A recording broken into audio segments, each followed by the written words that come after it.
নমস্কাৰ আপোনালোক সকলোকে পুনৰবাৰ স্বাগতম ননস্মাই মছজিদ বন্ধুসকল বলগতে চাওক আজি সন্ধিয়াৰ 7টা গুৰুত্বপূৰ্ণ খবৰ। প্ৰথমটো খবৰ, হঠাৎ অসুস্থ যুৱ প্ৰজন্মৰ হাতত জুবিন গাৰ্গ। শিল্পীগৰাকীক ততাতৈয়াকৈ ভৰ্তি কৰোৱা হৈছে গুৱাহাটী মহানগৰীৰ নেমকেয়াৰ হাস্পাতালত। হঠাৎ অসুস্থ জুবিন গাৰ্গ, শাৰীৰিক অসুস্থতাৰ বাবে চিকিৎসালয়ত ভৰ্তি কৰোৱা হৈছে শিল্পীগৰাকীক। গুৱাহাটীৰ নেমকেয়াৰ হাস্পাতালত ভৰ্তি কৰোৱা হৈছে জুবিন গাৰ্গক।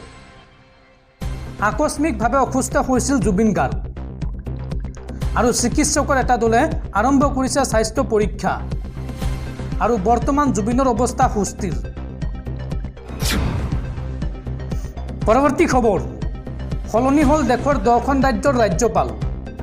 লক্ষ্মণ প্ৰসাদ আচাৰ্যক অসমৰ নতুন ৰাজ্যপাল ৰূপে নিযুক্তি আৰু প্ৰাক্তন সাংসদ ৰমেন ডেকাক ছত্তীশগড়ৰ ৰাজ্যপাল নিযুক্তি আৰু অসমৰ বৰ্তমানৰ ৰাজ্যপাল গোলাপ চান্দ কাটাৰিয়াক পাঞ্জাৱৰ ৰাজ্যপাল হিচাপে নিযুক্তি প্ৰদান দেশৰ ৰাষ্ট্ৰপতি দ্ৰৌপদী মুৰ্মুৰ। অসমৰ পৰৱৰ্তী ৰাজ্যপাল হ'ব লক্ষ্মণ প্ৰসাদ আচাৰ্য আৰু অসমৰ উপৰি মণিপুৰৰ অতিৰিক্ত দায়িত্ব অৰ্পণ কৰা হৈছে লক্ষ্মণ প্ৰসাদ আচাৰ্য। ছিকিমৰ ৰাজ্যপাল হিচাপে দায়িত্ব পালন কৰি আছিল লক্ষ্মণ প্ৰসাদ আচাৰ্য আৰু লক্ষ্মণ প্ৰসাদ আচাৰ্য অসমৰ 32 সংখ্যক ৰাজ্যপাল আৰু বৰ্তমানৰ অসমৰ ৰাজ্যপাল গোলাপ চান্দ কাটাৰিয়াক পাঞ্জাৱৰ ৰাজ্যপাল আৰু ছত্তীশগড়ৰ প্ৰশাসক হিচাপে দায়িত্ব দিছে দেশৰ ৰাষ্ট্ৰপতি দ্ৰৌপদী মুৰ্মুৱে। আৰু লগতে অসমৰ মঙলদৈৰ প্ৰাক্তন বিধায়ক ৰমেন ডেকাক ছত্তীশগড়ৰ ৰাজ্যপালৰ দায়িত্ব দিয়া হৈছে। উল্লেখযোগ্য যে 2015 চনৰ পৰা 2023 চনলৈকে উত্তৰ প্ৰদেশ বিধানসভাৰ জনপ্ৰতিনিধি আছিল লক্ষ্মণ প্ৰসাদ আচাৰ্য আৰু এইদৰে দেশৰ 10খন ৰাজ্যত নতুন ৰাজ্যপাল নিযুক্তি দিছে দেশৰ ৰাষ্ট্ৰপতি দ্ৰৌপদী মুৰ্মুৱে। পৰৱৰ্তী খবৰ, প্ৰচণ্ড গৰমে দহিছে ৰাজ্য আৰু প্ৰচণ্ড গৰমত ৰাজ্যত বিগত 24 ঘণ্টাত 4জন লোকৰ মৃত্যু হৈছে। অহা 31 জুলাইলৈকে ৰাজ্যত নাই বৰষুণৰ সম্ভাৱনা, অৰ্থাৎ 31 জুলাইলৈকে প্ৰচণ্ড গৰমে দহিব ৰাজ্য। এই কথা জনাইছে ভাৰতীয় বতৰ বিজ্ঞান কেন্দ্ৰই। দৰ্শকসকল আৰু বহুতো গুৰুত্বপূৰ্ণ খবৰ আছে। তাৰ আগতে আপোনাক জনাওঁ যে যদি আপুনি এতিয়ালৈকে এইটো ভিডিঅ'ত লাইক কৰা নাই তেন্তে এতিয়াই ভিডিঅ'টোত লাইক কৰি দিয়ক আৰু এনেকুৱা ধৰণৰ ভিডিঅ'সমূহ নিতৌ চাবলৈ চেনেলটো ছাবস্ক্ৰাইব কৰি কাষত থকা বেল আইকনটো প্ৰেছ কৰি ৰাখক। পৰৱৰ্তী খবৰ, ৰাজধানী দিল্লীত অসমৰ যুৱতীক চুৰিৰে হানি খুচি হত্যা। ঘটনা সন্দৰ্ভত প্ৰেমিকক গ্ৰেপ্তাৰ দিল্লী আৰক্ষীৰ। ৰাজধানী দিল্লীত পুনৰ সংঘটিত হৈছে চাঞ্চল্যকৰ ঘটনা। দিল্লীত ৰহস্যজনকভাৱে মৃত্যু হৈছে অসমৰ এগৰাকী যুৱতীৰ। দিল্লীৰ দ্বাৰকাত বাস কৰা অসমৰ শিলচৰৰ যুৱতীগৰাকীৰ ৰহস্যজনকভাৱে মৃত্যু হোৱা বুলি জানিব পৰা গৈছে। যুৱতীগৰাকীক শিলচৰৰ চিবিলা বাছিয়াৰ স্নেহানাথ চৌধুৰী বুলি চিনাক্ত কৰা হৈছে। 21 বছৰীয়া স্নেহানাথ দিল্লীত এগৰাকী জিম প্ৰশিক্ষক হিচাপে কৰ্মৰত আছিল আৰু নিজ প্ৰেমিকৰ চুৰিৰ আক্ৰমণত মৃত্যু হয় যুৱতীগৰাকীৰ। হত্যাকাৰী প্ৰেমিক কাছাৰৰ চান্নিঘাটৰ বাসিন্দা ৰাজ কৰ্মকাৰ বুলি জানিব পৰা গৈছে আৰু দীৰ্ঘদিনৰ পৰা দুয়োৰে মাজত চলি আহিছিল বিবাদ। শনিবাৰে দিল্লীৰ দ্বাৰকাৰ পঞ্চনপুৰ কলনীত বাস কৰা স্নেহানাথ চৌধুৰীৰ ফ্লেটত হঠাৎ আহি উপস্থিত হয় প্ৰেমিক ৰাজ কৰ্মকাৰ আৰু কিবা এটা বিষয় লৈ দুয়োৰে মাজত কাজিয়াৰ সৃষ্টি হয়। এটা সময়ত ৰাজ কৰ্মকাৰ আৰু স্নেহাৰ মাজত হতাহতিৰ সৃষ্টি হয় আৰু ইয়াৰ মাজত হঠাৎ ৰাজ কৰ্মকাৰে চুৰিৰে উপৰ্যপৰি আক্ৰমণ চলায় স্নেহানাথ চৌধুৰী। ফলত প্ৰেমিকৰ চুৰিকাঘাতত ঘটনাস্থলীত মৃত্যু হয় স্নেহাৰ। ঘটনাৰ খবৰ পাই ঘটনাস্থলীত দিল্লী আৰক্ষী উপস্থিত হৈ মৃতদেহ উদ্ধাৰ কৰাৰ লগতে ফ্লেটৰ পৰা আহত অৱস্থাত গ্ৰেপ্তাৰ কৰে হত্যাকাৰী প্ৰেমিক ৰাজ কৰ্মকাৰক। প্ৰাথমিক তদন্তত হত্যাকাৰী প্ৰেমিক ৰাজ কৰ্মকাৰে আৰক্ষীক জনায় যে তেওঁৰ লগত সম্পৰ্ক থকাৰ পাছতো প্ৰেমিকা স্নেহানাথ চৌধুৰীয়ে আন এজন যুৱকৰ লগত সম্পৰ্ক স্থাপন কৰি আহিছিল আৰু এই কথা সহ্য কৰিব নোৱাৰি তেওঁ স্নেহাক হত্যা কৰিছে বুলি দিল্লী আৰক্ষীক জনায়। ঘটনা সন্দৰ্ভত দিল্লী আৰক্ষীৰ তদন্ত অব্যাহত আছে। পৰৱৰ্তী খবৰ, ভাৰত শ্ৰীলংকাৰ প্ৰথমখন T20 মেচত ভাৰতৰ বৃহৎ জয়। 43 ৰানত শৃংখলাৰ প্ৰথম মেচত জয়ী ভাৰত।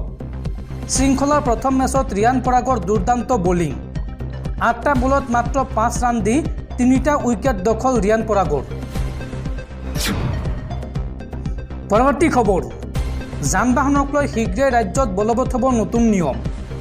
নতুনকৈ বাহন কিনিব বিচৰা লোকসকলৰ বাবে এক বিশেষ খবৰ।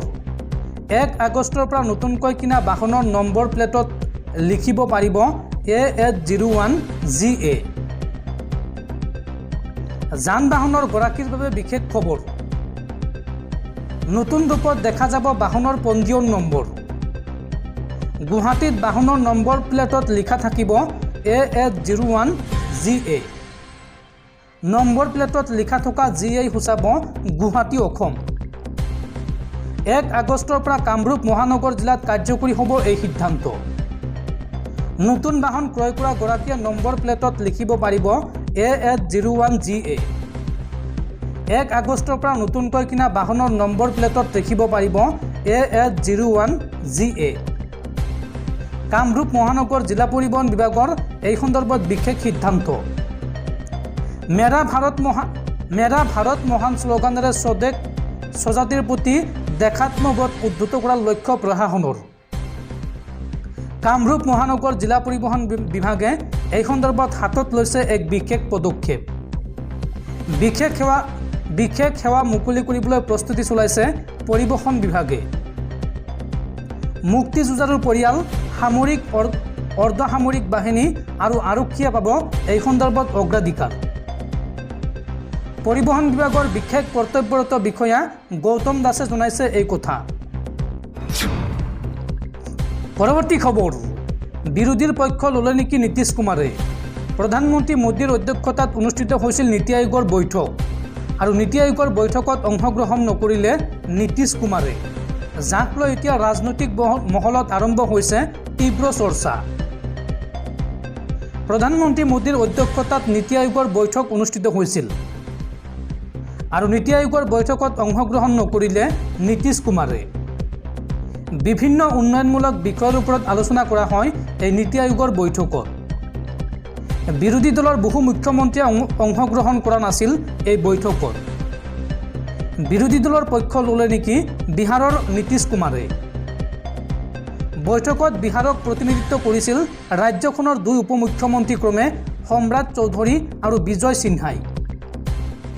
কিন্তু নীতিশ কুমাৰৰ অনুপস্থিতিক লৈ বিভিন্ন জল্পনা কল্পনা আৰম্ভ হৈছে ৰাজনৈতিক বিশ্লেষকসকলৰ মাজত। ৰাজনৈতিক বিশেষজ্ঞৰ আলোচনা মতে বিজেপি আৰু জেডিউৰ বন্ধুত্বত লাগিছে আউল। শেহতীয়া বাজেটক লৈ সন্তুষ্ট নহয় নেকি নীতিশ কুমাৰ। এফালে আগন্তুক বিহাৰৰ বিধানসভা নিৰ্বাচনৰ বাবে বিশেষ ভূমিকা লাভৰ আশংকা জেডিউৰ, কিন্তু বিজেপিয়ে এৰি দিব বিচৰা নাই নিজৰ সুযোগ। অৱশ্য বৈঠকত অংশগ্ৰহণ নকৰাৰ কাৰণ উল্লেখ কৰা নাই জেডিউৰ তৰফৰ পৰা। ইয়াৰ বিপৰীতে পূৰ্বতেও নীতিশ কুমাৰে এনে বৈঠকত অংশগ্ৰহণ কৰা নাছিল বুলি মন্তব্য জেডিউৰ ৰাষ্ট্ৰীয় প্ৰবক্তাৰ। পৰৱৰ্তী খবৰ, ডক্টৰ ননীগোপাল মহন্তক গুৱাহাটী বিশ্ববিদ্যালয়ৰ উপাচাৰ্য হিচাপে নিযুক্তি। উল্লেখযোগ্য যে ইয়াৰ পূৰ্বে অসম চৰকাৰৰ শিক্ষা উপদেষ্টা হিচাপে কাৰ্যনিৰ্বাহ কৰিছিল ডক্টৰ ননীগোপাল মহন্তই।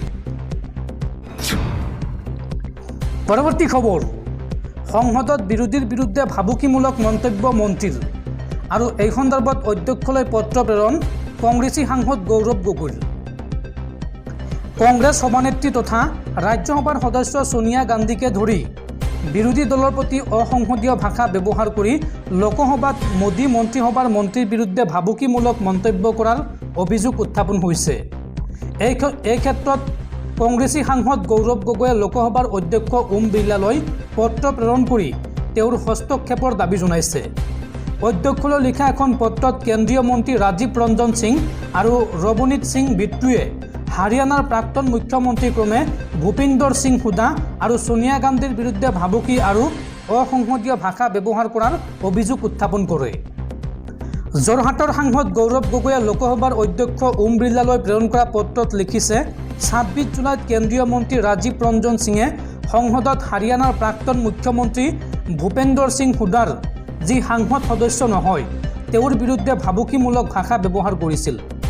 একেদৰে 25 জুলাইত কংগ্ৰেছৰ সংসদীয় দলৰ অধ্যক্ষ তথা ৰাজ্যসভাৰ সাংসদ ছোনিয়া গান্ধীৰ বিষয়ে সংসদত অসংসদীয় ভাষা ব্যৱহাৰ কৰিছিল কেন্দ্ৰীয় ৰাজ্যিক মন্ত্ৰী ৰৱনীত সিং বিট্টুৱে। আনকি বিজেপিৰ সাংসদ নিশিকান্ত দুবেই সংসদত সাম্প্ৰদায়িকভাৱে উচতনিমূলক ভাষণ দিছিল। সংসদীয় পৰিক্ৰমা মন্ত্ৰীৰ উপস্থিতিতে এই কাণ্ড সংঘটিত হৈছিল। পত্ৰখনত কংগ্ৰেছৰ সাংসদগৰাকীয়ে অধ্যক্ষলৈ লগতে লিখিছে যে সংসদৰ ভিতৰত ভাবুকি আৰু অসংসদীয় ভাষা ব্যৱহাৰ কৰি বিৰোধীৰ কণ্ঠদমনৰ চেষ্টা চলোৱাটো অতি দুৰ্ভাগ্যজনক। একে সময়তে গৌৰৱ গগৈয়ে এই ক্ষেত্ৰত অধ্যক্ষৰ হস্তক্ষেপ বিচাৰিছে। তেওঁ অধ্যক্ষক আবেদন জনাই কয়, মই আশা কৰিছোঁ যে আপুনি শীঘ্ৰেই হস্তক্ষেপ কৰি এই নিন্দনীয় বক্তব্য দিয়া সংসদ সদস্যসকলৰ বিৰুদ্ধে ক্ষীপ্ৰ ব্যৱস্থা গ্ৰহণ কৰিব। এতিয়া অধ্যক্ষই কি পদক্ষেপ লয় সেয়া হ'ব লক্ষণীয়।